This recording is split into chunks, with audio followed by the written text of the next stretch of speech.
Bhajpa party की जन आक्रोश यात्रा को लेकर आज अलवर जिला उत्तर जिला कार्य समिति की बैठक बानसूर के बाईपास रोड पर एक निजी मैरिज गार्डन पर आयोजित की गई।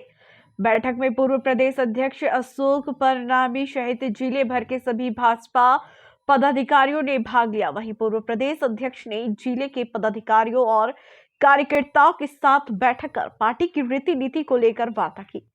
बैठक में जिला उत्तर के सभी भाजपा जिला पदाधिकारी, कार्य समिति के सदस्य, जिला अध्यक्ष, भाजपा के सभी प्रधान, उप प्रधान, जिले के मंडल अध्यक्ष, बानसूर विधानसभा के 5 मंडल अध्यक्ष और कार्यकर्ता मौजूद रहे।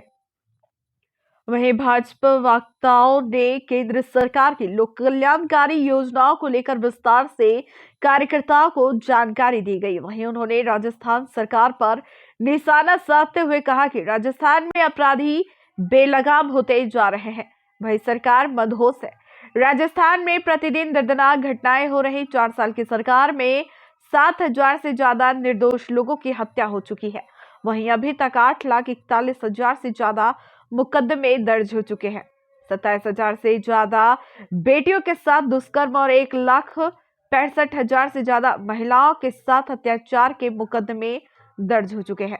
वहीं भाजपा के पूर्व प्रदेश अध्यक्ष अशोक परनामी ने कहा कि राजस्थान के मुख्यमंत्री अशोक गहलोत की तुष्टीकरण की राजनीति के चलते करौली में दंगा हुआ, अलवर राजगढ़ में मंदिर तोड़ा गया, उदयपुर में कन्हैया की हत्या हुई, जोधपुर और भीलवाड़ा में जो भी हुआ, जितना भी राजस्थान में सामाजिक सौहार्द पूर्ण प्रदेश का बिगाड़ा गया, सभी कांग्रेस पार्टी और मुख्यमंत्री अशोक गहलोत की तुष्टीकरण राजनीति के चलते हुआ। वहीं उन्होंने कहा कि राजस्थान सरकार की नाकामियों से त्रस्त होकर 2023 के विधानसभा चुनाव में जनता ने भाजपा की सरकार बनाने का मन बना लिया है।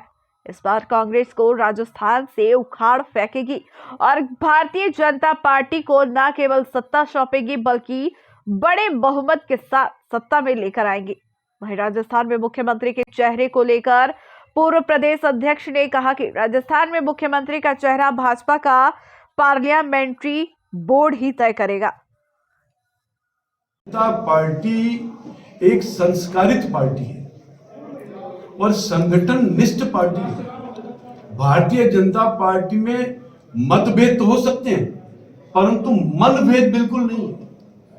भारतीय जनता पार्टी बिल्कुल संगठित होकर के काम करती है और अभी तक आपने देखा कि भारतीय जनता पार्टी एक है, परंतु आज कांग्रेस की हालत खराब है। कांग्रेस में गहलोत जी तो गद्दी छोड़ना नहीं चाहते और सचिन पायलट जी कहते मैं लेके छोड़ूंगा। एक छोड़ना नहीं चाहता, दूसरा लेने के लिए उतारू है। तो पूरे राजस्थान की प्रदेश की जनता इन 4 वर्षों में अपने आप को ठगी महसूस कर रही है। आपने देखा होगा कोरोना महामारी पूरे विश्व में आई तो राजस्थान प्रदेश में कोरोना की महामारी थी। जब कोरोना की महामारी में सरकार की जिम्मेदारी थी कि जनता तक पहुंचकर उनको सहायता की जाए। कोरोना में हॉस्पिटल की सुविधाएं दुरुस्त होनी चाहिए, हॉस्पिटल में ऑक्सीजन मिलनी चाहिए, हॉस्पिटल में दवाइयां मिलनी चाहिए, हॉस्पिटल में डॉक्टर उपलब्ध रहने चाहिए। उस समय जो कांग्रेस की सरकार को कोरोना के टाइम पे जो काम करना चाहिए था वो काम तो कांग्रेस सरकार ने किया नहीं। 5 स्टार होटलों में बैठ करके अपनी सरकार को बचाने का काम किया था।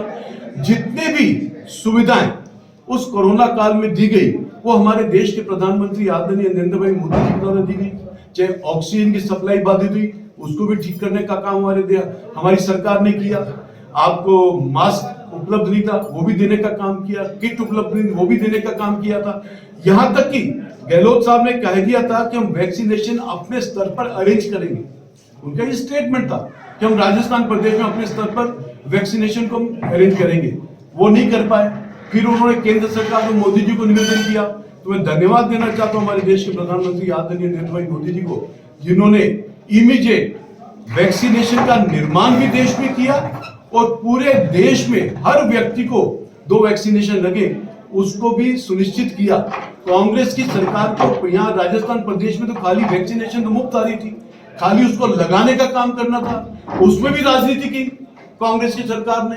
गरीबों को छोड़ दिया और पैसे वालों को पहले वैक्सीन लग रही है। तो ये जो सारी स्थितियां इस समय राजस्थान प्रदेश में बनी हुई है वो जनता के हित में नहीं है, जनता के कहीं हित में नहीं है। इसलिए आम जन ने, राजस्थान प्रदेश की जनता ने मन बना लिया है कि इस कांग्रेस की सरकार को उखाड़ करके फेंकेंगे। और भारतीय जनता पार्टी के कार्यकर्ता ने मन बना लिया है कि घर घर पहुंचेंगे, जन जन तक पहुंचेंगे। और जो जनता का जो आक्रोश है, क्योंकि भारतीय जनता पार्टी ने हमेशा जनता की आवाज उठाई है, आज ये जनता में भी आक्रोश है। राजस्थान प्रदेश में पिछले 4 वर्षों से कांग्रेस की सरकार है, जिसका नेतृत्व गहलोत जी कर रहे हैं। और जब 2018 में जब चुनाव थे, तो कांग्रेस की सरकार ने, गहलोत साहब ने एक घोषणा पत्र जारी किया था। घोषणा पत्र में इस बात का वायदा किया था कि किसानों का संपूर्ण कर्ज माफी करेंगे। वायदा इस बात का भी किया था कि बेरोजगारों को बेरोजगारी भत्ता दिया जाएगा। वायदा इस बात का भी किया गया था कि देश में हम बिजली की दरों में वृद्धि नहीं करेंगे और किसान को 8 घंटे बिजली और आम आदमी को 24 घंटे बिजली देंगे। वायदा इस बात का भी किया था कि पूरे राजस्थान प्रदेश को एक शांतिप्रिय प्रदेश बनाएंगे, लॉ एंड ऑर्डर को हम पूरा दुरुस्त करेंगे और भ्रष्टाचार को हम बर्दाश्त नहीं करेंगे। परंतु इस कांग्रेस की सरकार ने 4 वर्षों में एक भी वायदा पूरा नहीं किया। किसानों का संपूर्ण कर्ज माफी अभी तक नहीं किया। बेरोजगार युवाओं को बेरोजगारी भत्ता अभी तक नहीं दिया गया। लॉ एंड ऑर्डर का हाल आप पूरे राजस्थान प्रदेश में आप देख रहे हो। कहीं डकैतियां हो रही हैं, कहीं चोरी हो रही है, कहीं लूट हो रही है, कहीं बलात्कार हो रहे हैं, कहीं महिलाओं के साथ बलात्कार हो रहे हैं, कहीं बच्चों के साथ बलात्कार हो रहे हैं, कहीं महिलाओं को जलाया जा रहा है। इस पूरा एक आतंकवाद का पूरा माहौल पूरे राजस्थान प्रदेश में है। आज पूरे राजस्थान प्रदेश की जनता, चाहे वो महिला हो, चाहे आमजन हो, चाहे बच्चियां हो, चाहे युवा हो, अपने आप को, जिसे कहते हैं ना, एक मतलब महसूस नहीं कर रही किसी भी तरह से कि हम बिल्कुल स्वतंत्र हैं, हमारे पे किसी। तो इस प्रकार के जो हो रहे हैं, एक जो भय का जो माहौल पूरे राजस्थान प्रदेश में बना हुआ है, ये कांग्रेस की सरकार की देन है। आज कांग्रेस की सरकार ने, गहलोत जी ने तुष्टीकरण के चलते हुए, करौली का दंगा हुआ, वो भी तुष्टीकरण की परिणति थी। आपके अलवर में, राजगढ़ में जो मंदिर तोड़ा गया, वो भी तुष्टीकरण की परिणति थी। उदयपुर में जो कन्या की जघन्य हत्या हुई, वो भी तुष्टीकरण की परिणति है। जोधपुर में जो हुआ, भीलवाड़ा में जो हुआ, जितने भी सामाजिक सौहार्दपूर्ण जो राजस्थान प्रदेश का बिगड़ा, उसका केवल मात्र एक ही कारण था कि कांग्रेस की जो तुष्टीकरण की राजनीति है, गहलोत जी की जो तुष्टीकरण की राजनीति है, उसके कारण हुआ। आज बहुसंख्यक समाज अपने आप को महफूज नहीं करता कि मैं बहुत ही सुरक्षित महसूस नहीं करता। सर, दूसरा ये पूरा एक वातावरण राजस्थान प्रदेश में बना हुआ है। और आज राजस्थान